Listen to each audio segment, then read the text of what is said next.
Please do not forget to subscribe and hit the bell icon. Diary of a Wimpy Kid by Jeff Kinney. Chapter 7. Monday. I was hoping Mrs. Norton would just cut me from the play, but today she said that everyone who tried out is going to get a part. So, lucky me. Mrs. Norton showed the Wizard of Oz movie so everyone would know the story. I was trying to figure out what part I should play, but pretty much every character has to sing or dance at one point or another. But about halfway through the movie, I figured out what part I wanted to sign up for. I'm going to sign up to be a tree because 1, they don't have to sing, and 2, they get to beat Dorothy with apples. Getting to peg Patty Farrell with apples in front of a live audience would be my dream come true. I may actually have to thank Mom for making me do this play once it's all over. After the movie ended, I signed up to be a tree. Unfortunately, a bunch of other guys had the same idea as me. So I guess there are a lot of guys who have a bone to pick with Patty Farrell. Wednesday. Well, like Mom always says, be careful what you wish for. I got picked to be a tree, but I don't know if that's such a good thing. The tree costumes don't actually have armholes, so I guess that rules out any apple throwing. I should probably feel lucky that I got a speaking part at all. They had too many kids trying out and not enough roles, so they had to start making up characters. Rodney James tried out to be the Tin Man, but he got stuck with being the shrub. Friday. Remember how I said I was lucky to get a speaking part? Well, today I found out I only have one line in the whole play. I say it when Dorothy picks an apple off my branch. Ouch! That means I have to go to a 2-hour practice every day just so I can say one stupid word. I'm starting to think Rodney James got a better deal as the shrub. He found a way to sneak a video game into his costume, and I'll bet that really makes the time go by. Beep boop, beep boop. So now I'm trying to think of ways to get Mrs. Norton to kick me out of the play. But when you only have one word to say, it's really hard to mess up your line. Ouch! December, Thursday. The play is only a couple of days away and I have no idea how we are going to pull this thing off. First of all, nobody has bothered to learn their lines, and that's all Mrs. Norton's fault. During rehearsal, Mrs. Norton whispers everyone's lines to them from the side of the stage. I'll get you, my pretty. I get that you're pretty. I wonder how it's going to go next Tuesday when Mrs. Norton is sitting at her piano 30 feet away. Another thing that's screwing everything up is that Mrs. Norton keeps adding new scenes and new characters. Yesterday, she brought in this first grader to play Dorothy's dog, Toto. But today, the kid's mom came in and said she wanted her child to walk around on two legs because crawling around on all fours would be too degrading. So now we have got a dog that's going to be walking around on his hind legs for the whole show. But the worst change is that Mrs. Norton actually wrote a song that us trees have to sing. She said everyone deserves a chance to sing in the play.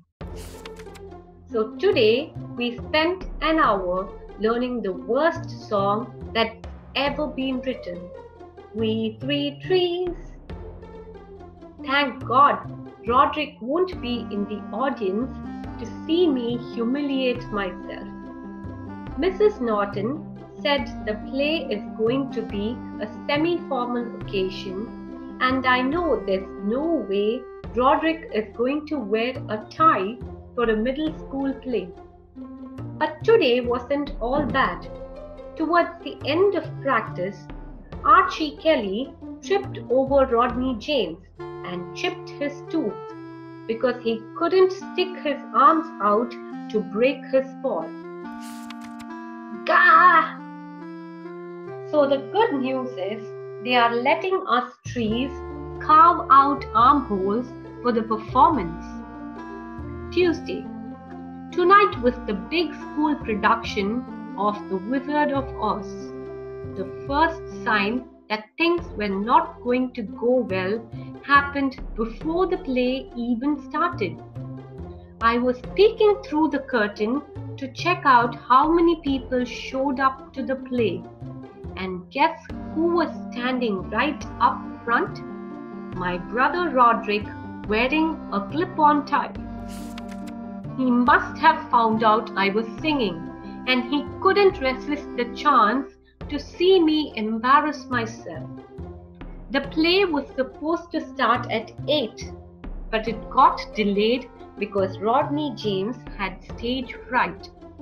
You'd figure that someone whose job it was to sit on the stage and do nothing could just suck it up for one performance.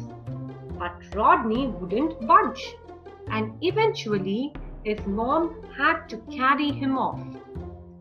The play finally got started around 8:30.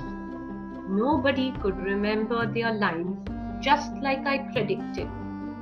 But Mrs. Norton kept things moving along with her piano. The kid who played Toto brought a stool and a pile of comic books on the stage, and that totally ruined the whole dog effect. When it was time for the forest scene, me and the other trees hopped into our positions. The curtains rose, and when they did, I heard Manny's voice. Bubby! Great! I have been able to keep that nickname quiet for 5 years, and now, all of a sudden, the whole town knew it. I could feel about 300 pairs of eyeballs pointed my way. So I did some quick ad-libbing, and I was able to deflect the embarrassment over to Archie Kelly. I think you dropped an apple, Bubby. But the major embarrassment was still on the way. When I heard Mrs. Norton playing the first few bars of We Three Trees, I felt my stomach jump. I looked out at the audience and I noticed Roderick was holding a video camera. I knew that if I sang the song and Roderick recorded it, he would keep the tape forever and use it to humiliate me for the rest of my life. I didn't know what to do. So So when the time came to start singing, I just kept my mouth shut. We 3 trees from yonder glen. For a few seconds there, things went okay. I figured that if I didn't technically sing the song, then Roderick wouldn't have anything to hold over my head. But after a few seconds, the other trees noticed I wasn't singing. I guess they must have thought I knew something that they didn't. So they stopped singing too. Do spy a maiden fair and sweet. Now the 3 of us were just standing there, not saying a word. Mrs. Norton must have thought we forgot the words to the song, because she came over to the side of the stage and whispered the rest of the lyrics to us. Whilst we are rooted to our spots, she doth go on lighter feet. Whilst we are rooted to our spots, she doth go on lighter feet. The song is only about 3 minutes long, but to me it felt like an hour and a half. I was just praying the curtains would go down so we could hop off the stage. That's when I noticed Patty Farrell standing in the wings, and if looks could kill us, trees would be dead. She probably thought we were ruining her chances of making it to Broadway or something. Seeing Patty standing there reminded me why I signed up to be a tree in the first place. Clonk! Pretty soon, the rest of the trees started throwing apples too. I think Toto even got in the act. Somebody knocked the glasses off Patty's head and one of the lenses broke. Mrs. Norton had to shut down the play after that because Patty can't see 2 feet in front of her without her glasses. After the play was over, my family went home together.